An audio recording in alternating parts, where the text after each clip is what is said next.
Hello friends. आज हम बात करने वाले हैं एंड्रॉयड के बारे में। एंड्रॉयड का पूरा स्ट्रक्चर कैसे होता है और एंड्रॉयड स्टूडियो का पूरा हम ओवरव्यू देखने वाले हैं कि एंड्रॉयड स्टूडियो में हम उसका स्ट्रक्चर कैसे बनता है और उसमें कौन कौन से टूल्स अवेलेबल है उसके बारे में। तो बने रहिए ये वीडियो में मेरे साथ एंड तक। ये वीडियो को जानने के बाद अगर आप फ्रेशर हो तो आपको बहुत अच्छी तरह से गाइड मिलने वाला है। आपको पूरा का पूरा पता चलेगा कि कौन से कंपोनेंट के लिए क्या चीज़ हो सकती है। और ये quick introduction of Android type का वीडियो हम कंसिडर कर सकते हैं, लेकिन पूरा का पूरा डिटेल के साथ for each and every component like XML। ये हम बात करने वाले हैं वो कोटलिन के जेटपैक कंपोज के बारे में ही बात करने वाले हैं। अभी जो शुरू हुआ है ना, तो उसमें XML का यूज़ नहीं होता, जेटपैक कंपोज से ही सब चलता है, तो वो हम देखेंगे। एंड उसमें जो हम फ़ॉन्ट सेट करते हैं और डिफरेंट डिफरेंट थीम्स देते हैं उसके बारे में बात करेंगे। तो बने रहिए एंड तक। कोई भी एंड्रॉयड प्रोजेक्ट हमको कंसिडर कर सकते हैं। उसमें मेनली हमारे पास दो पार्ट होता है, मॉडल एंड UI पार्ट।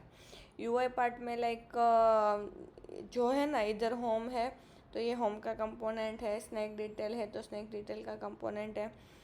जो भी हमको चाहिए ना, तो सपोज़ कंपोनेंट में क्या कंसिडर कर सकते हैं, तो ये बटन है तो ये कार्ड व्यू है, ये पूरा कपकेक वाला है ना वो कार्ड व्यू है, ठीक है। और ये लाइन है तो इसको डिवाइडर कंसिडर कर सकते हैं।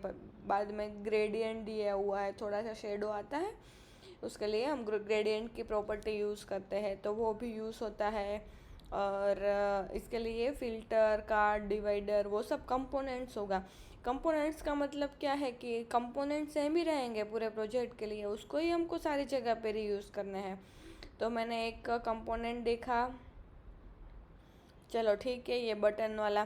तो ये बटन का एक कंपोनेंट बना के रख दिया है। तो कंपोनेंट बनाने के लिए पहले हमको XML में बटन व्यू लेते थे। अभी हम क्या करते हैं कि इधर बटन लिया है कंपोजिबल में, तो उसकी थीम, क्लिकेबल क्या होगा, बैकग्राउंड क्या होगा, ग्रेडियंट क्या होगा, डिफ़ॉल्ट उसकी साइज़ क्या होगी, पेडिंग मार्जिन क्या होगा, सभी के सभी इधर से ही डिसाइड होता है, ठीक है। तो उसको पूरे की पूरी एक ही फाइल में डिक्लेयर कर दिया गया है, ताकि क्या प्रॉब्लम होगा पता है, प्रॉब्लम हमारा आसान हो जाए कि हमको जहाँ पे भी बटन यूज़ करना है ना, हम ये बटन यूज़ कर सकते हैं, बटन शेप वाला। इससे पूरा का पूरा व्यू में सेम ही रहेगा। हमको ईच एंड एवरी टाइप के लिए बटन डिफ़ाइन करने की ज़रूरत नहीं पड़ेगी। इसके लिए ये बहुत इम्पोर्टेंट व्यू है। अगर हम ये बटन है ना, अब कार्ट में है, रिजल्ट्स में है, स्नैक डिटेल में है, सभी जगह पे बटन लिया है, यही बटन का रीयूज़ किया है, तो क्या होगा कि उसकी ऑन क्लिक पे हमको जो करना है वो कर सकते हैं और मॉडिफायर में भी कर सकते हैं। ये जेक बटन है, उसमें भी दोनों। अभी एंड्रॉयड स्टूडियो में एक बहुत अच्छा सा फीचर आया है कि ये वाइट थीम में भी कैसा दिखेगा, ब्लैक थीम में भी कैसा दिखेगा, वो सब हम थीम से ऑटोमेटिकली मैनेज कर सकते हैं, ताकि हमारे लिए जो लाइन ऑफ कोड है ना, वो बहुत ही कम हो जाता है। और मॉडिफायर भी हमने लिखा है, बटन पे ऊपर कौन सी टेक्स्ट लिखी है तो डायरेक्टली हम रोस्कोप से उसका जो फंक्शन है वो सब इनहेरिट कर सकते हैं। ये ऑन क्लिक है, मॉडिफायर है, नए जेटपैक बटन है। तो same thing for the card के लिए कार्ड भी बनाया है, जेट स्नैक कार्ड। कार्ड में भी जहाँ पे यूज़ हुआ है वहाँ पे हम डायरेक्टली यूज़ कर सकते हैं। और उसका जो फंक्शन है ना, पैरामीटर्स, कॉलम, बॉक्स, इमेज, वो सब हम सेट कर सकते हैं। तो वैसे ही डिवाइडर सिंपली एक लाइन ही है डिवाइडर में, और कुछ तो है नहीं, तो एक ही डिवाइडर वाली लाइन आखा पूरा प्रोजेक्ट में कई सारी जगह पे यूज़ किया है। कहीं पे थिकनेस 2 DP करनी होती है तो उधर थिकनेस 2 DP ऐसा असाइन करना होता है, ठीक है। ये सब लाइन है ना बीच बीच में, वो सब ये है जेट पे डिवाइडर वाली। अगर फ़िल्टर के लिए जो भी UI बनाना है डेमो डेमो डेमो, तो उसमें भी यही है।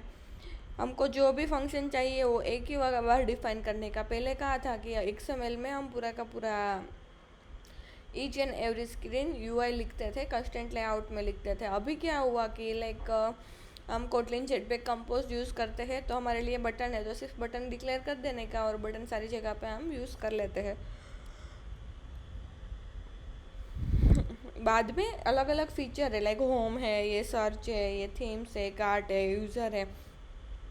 तो उसमें भी लाइक कार्ट है तो कार्ट का जो हमको एक आइडियल वे है कि अगर कार्ट के लिए मेरे को कोई फंक्शनैलिटी लिखनी है तो कार्ट डॉट कोटलिन करके एक फ़ाइल बनाने की, ताकि पता चले हमें आइडेंटिफाई करने में कि ये कार्ट की फंक्शनैलिटी है तो कहाँ से मिलेगी। ठीक है, तो कार्ट की फंक्शनैलिटी में मैंने ये सब उसके फीचर्स हैं वो सब सेट कर दिए हैं इधर ही।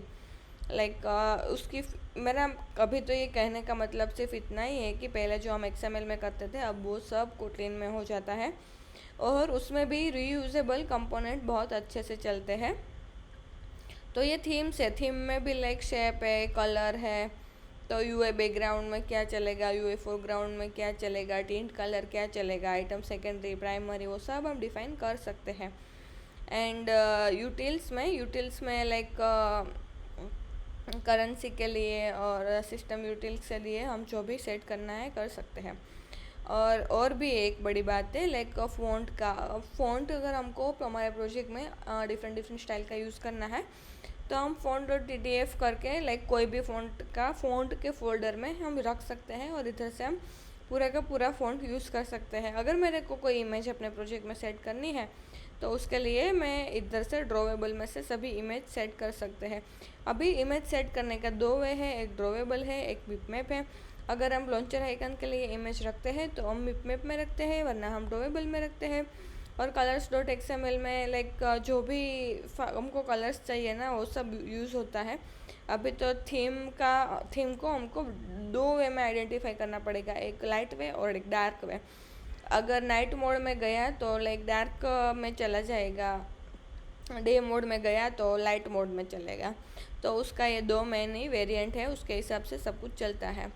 और ये मॉडल क्लास क्या होता है, हम एपीआई लाइक डेटाबेस से कम्युनिकेशन करते हैं।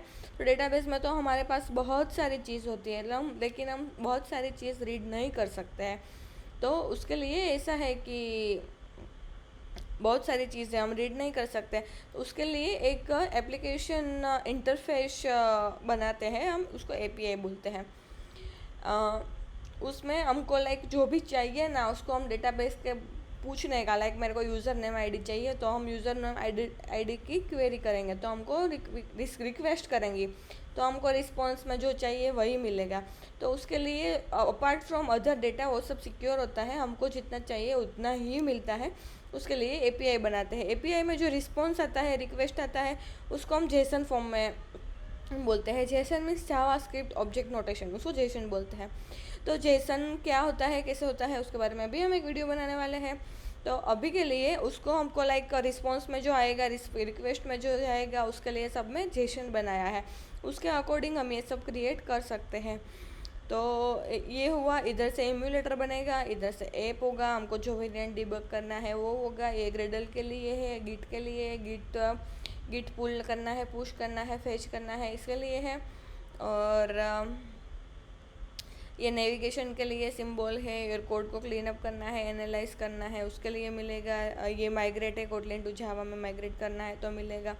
ये बिल्ड का ऑप्शन है, मैं एक प्रोजेक्ट करके हम बिल्ड बना सकते हैं। क्लीन प्रोजेक्ट करना है तो उसके लिए कर सकते हैं। और run, debug, profile, espresso test perform करना है तो उसके लिए भी हो सकता है। एंड्रॉइड स्टूडियो ने हमें बहुत अच्छा सा फीचर दिया है, उसके यूज़ करके हमारा काम बहुत आसान हो जाता है।